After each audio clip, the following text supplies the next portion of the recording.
So hi guys, how are you doing and welcome back to my channel. My name is Chinyere of Lifestyle Glam. If this is your first time here with me, thank you so much for being here. And if you're already subscribed to my channel, you are awesomely, truly welcome.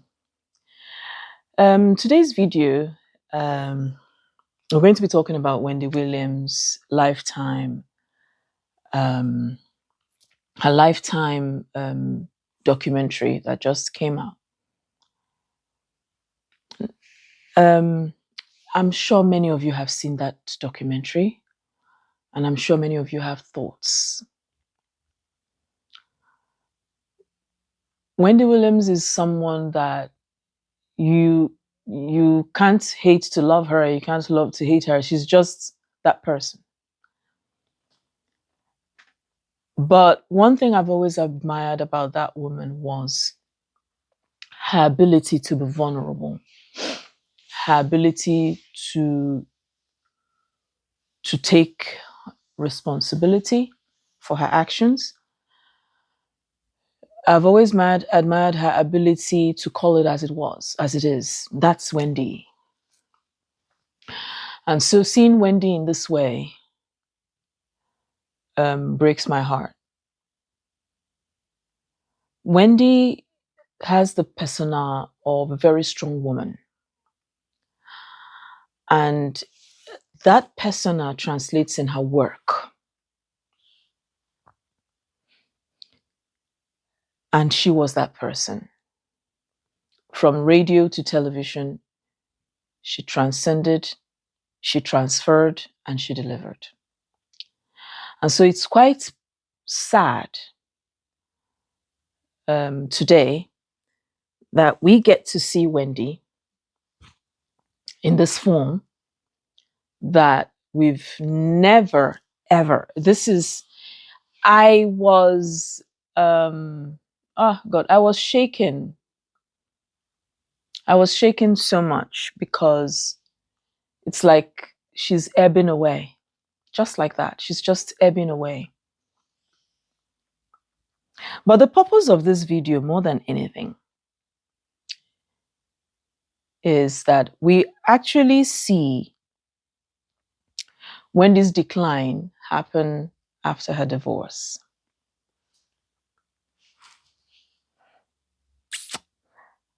And it's one of these occasions that I'm going to be very, very, very truthful. I have heard pastors, men of the cloth, who say, fight for your marriage, blah, blah, blah, blah, blah.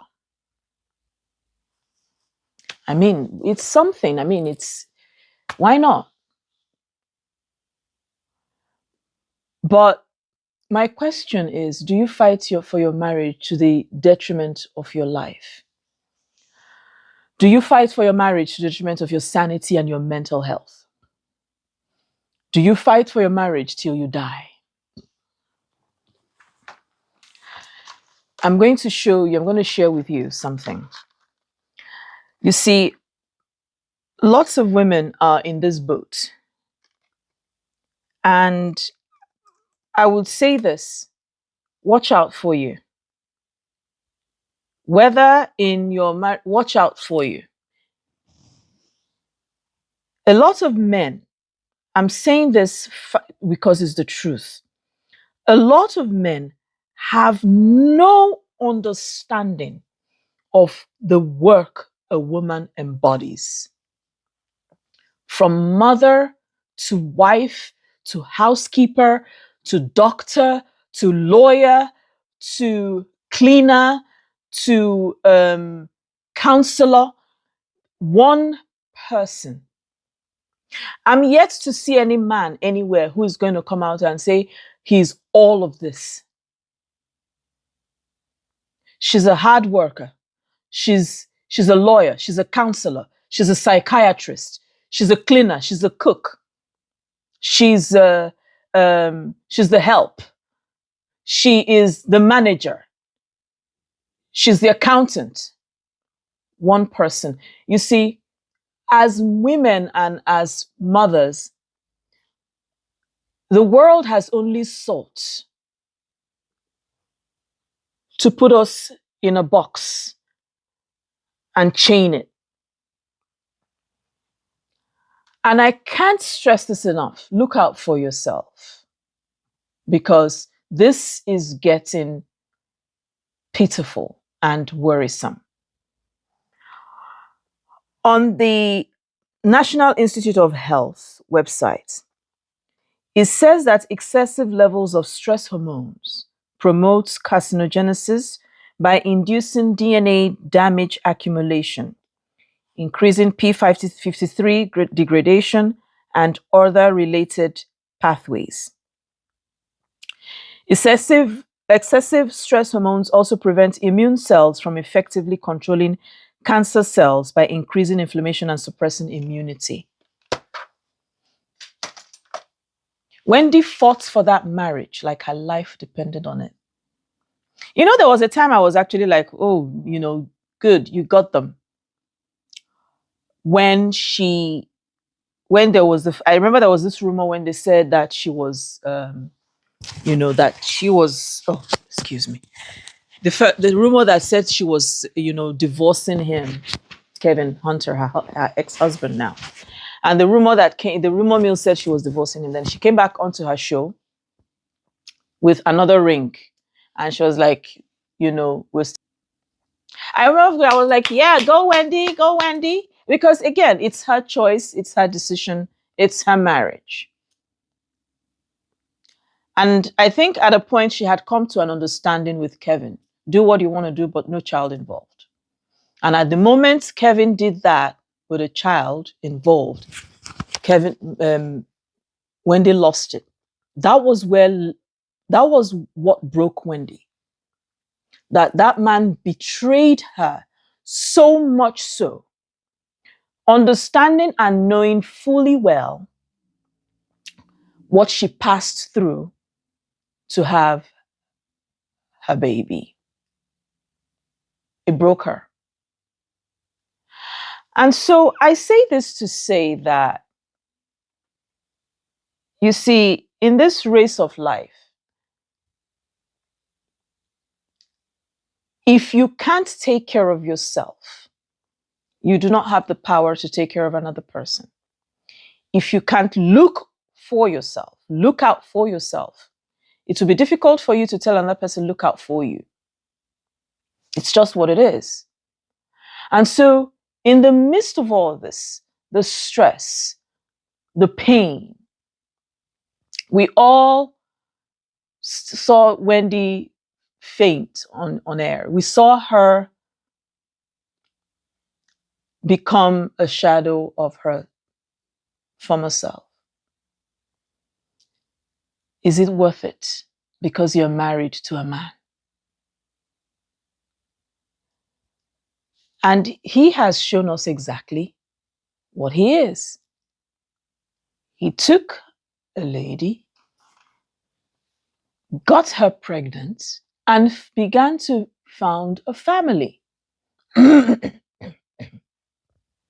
That's it.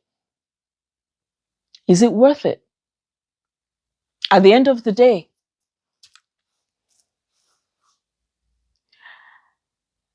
now, I'm not going to sideline the fact that Wendy also had, she has addiction issues. I'm not going to sideline that. And this could be an added,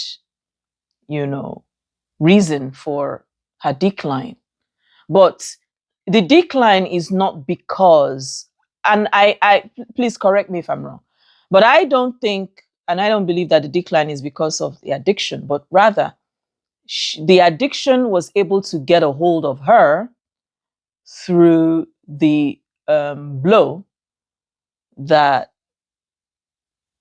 Kevin Hunter, met out to her.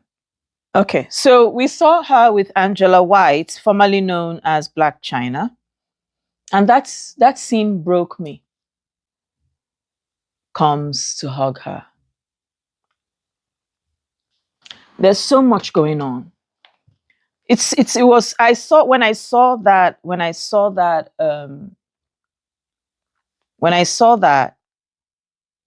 I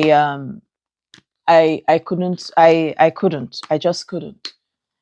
What is also quite painful in this documentary series is the fact that I personally feel that Wendy is being separated from her family on purpose. It is very obvious that Wendy needs her family around her. Now, if in case you all don't know, Wendy and Bruce Willis are suffering from the same type of dementia. And so we see Bruce Willis thriving in the midst of his family. And here we have a Black woman removed from her family. Something is not adding up. It's obvious she wants her family to be with her. It's obvious that she wants those she knows around her. She's around strangers. So I don't understand Wells Fargo and this financial guardianship that they have put on her. If you ask me, it seems kind of shady. It seems that they may have lost Wendy's money, because I know that Wells Fargo has had a kind of financial, they've had quite a number of financial shenanigans going down for them in the last couple of years. So it's really weird. It's super weird that her family can't get to see her. So I want to ask, because this what kept on going through my brain at the time was, so if Wells Fargo is keeping her under guardianship, now who is paying for that guardian? Is it coming out of Wendy's pocket, who isn't aware? Okay, who is paying for that guardianship?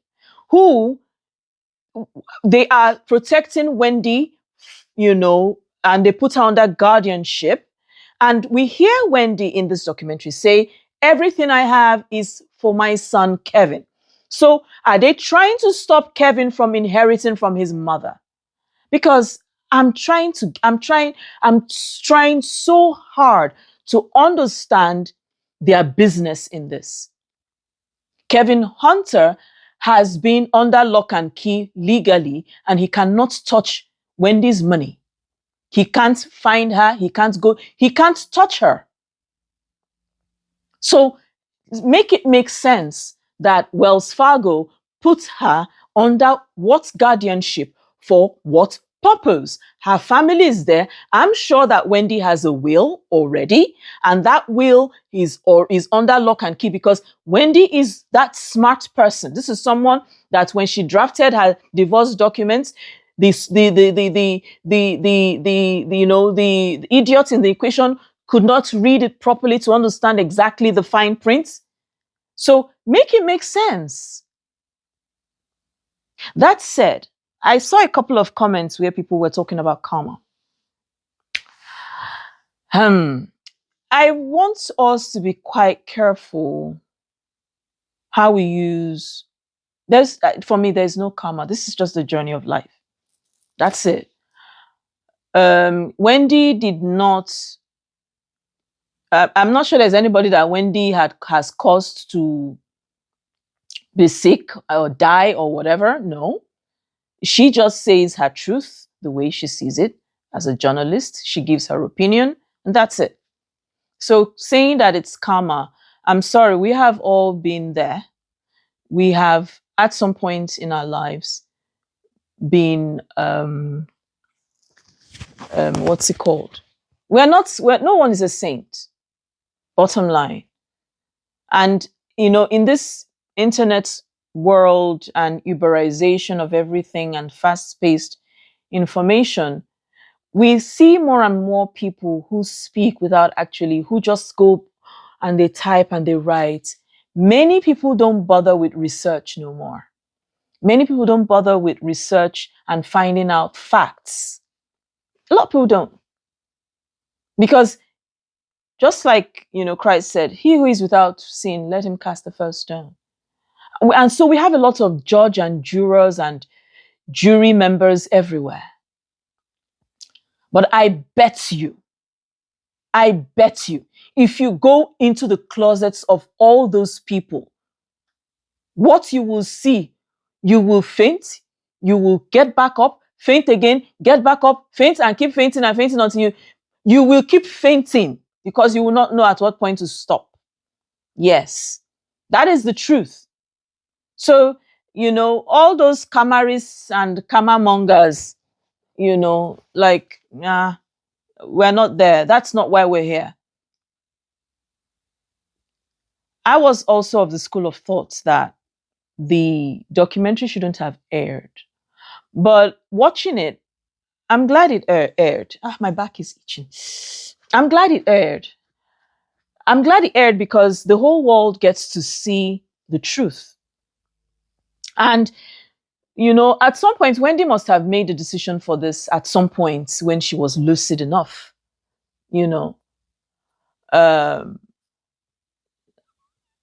or maybe her family. I don't know who, I don't know the people in charge of this documentary, but someone actually put it out there for this purpose, for the world to see that this is what is happening with this woman.